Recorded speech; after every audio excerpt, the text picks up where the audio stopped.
Good evening all of you. मैं Ashutosh Mishra Abhyuday academy में आपका स्वागत करता हूं। आज हम टॉर्ट लॉ में कैपेसिटी टू सू और बी शूड पढ़ेंगे। एवरी पर्सन हैज़, पहला पॉइंट है, every person has right to sue another and every person can be sued by another.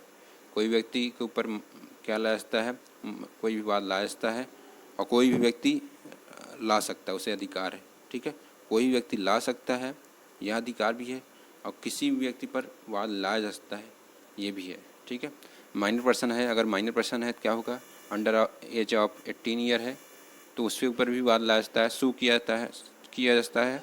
सू वो कर सकता है, सू कर सकता है, किसी के ऊपर वाद ला सकता है, और सूट उसके ऊपर भी वाद लाया जा सकता है। ठीक है, but an adult acting on behalf of the minor, क्या होगा, जो उसके लीगल अथॉराइज्ड पर्सन होंगे, उससे बड़े होंगे, वयस्क होंगे, ठीक है, एडल्ट होंगे, वो उस केस को देखेंगे, उसके बिहाफ पे, माइनर के बिहाफ पे, अवयस्क के बिहाफ पे वो उस केस को देखेंगे। ठीक है, एक्ट ऑफ स्टेट और पर्सन हैविंग जुडिशियल अथॉरिटी, अगर कोई भी कृत्य जो है स्टेट के द्वारा किया रहा है या उसके किसी व्यक्ति द्वारा जो उससे राज्य ने नियुक्त किया उस कार्य करने के लिए, अगर उसने कोई ऐसी नेग्लिजेंस नहीं की है तो उसे बचाव मिलेगा और उसे सू या सूट नहीं किया जाता। ठीक है, जुडिशियल अथॉरिटी, अगर कोई जज है, कोई कार्य कर रहा है और कोई निर्णय देता है या जजमेंट देता है, और जजमेंट से जो पार्टी है वह जिसको या नुकसान हुआ है या उसे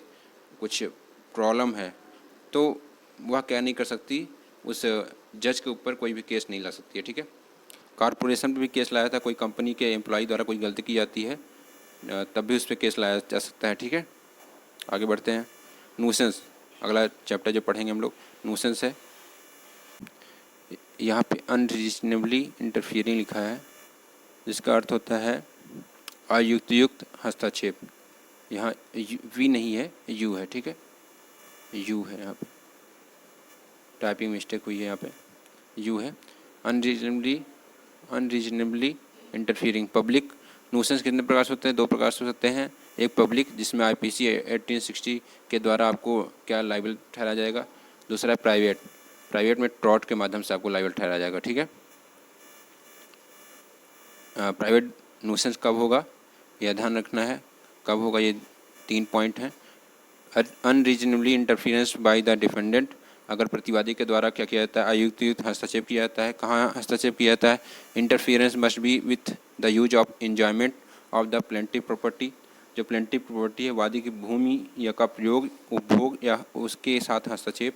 अगर वह जो वादी है उस अपने भूमि का प्रयोग नहीं कर पा रहा है, उसका उपयोग नहीं कर पा रहा है, उपभोग नहीं कर पा रहा है, तब वहाँ पे क्या हो जाएगा, प्राइवेट न्यूसेंस होगा। साथ ही साथ तीसरा पॉइंट भी होना चाहिए उसमें, the plaintiff must have suffered some damage as a result, क्या होना चाहिए, जो प्लेंटिव है, वादी है, उससे कुछ क्षति होनी चाहिए उस कारण से।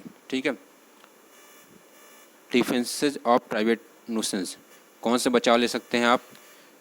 इसमें 2 प्रकार के बचाव मिल सकते हैं आप। स्टैच्यूटरी अथॉरिटी के कोई कार्य है उसमें बचाव मिल सकता है।